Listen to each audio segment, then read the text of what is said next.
Hello, Rod. All right. I had to replace the throttle body. Yeah, the leak was right there.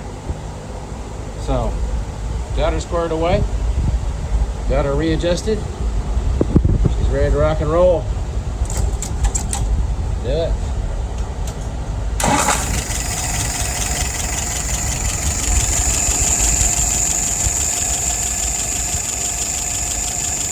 Good down inside. Check these numbers. Alright, I got her island about 675, 650. Vacuum, fuel pressure is about 3. Vacuum is at 23 and change.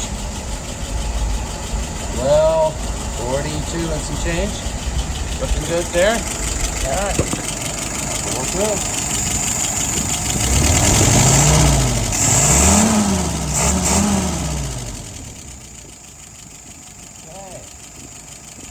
Good.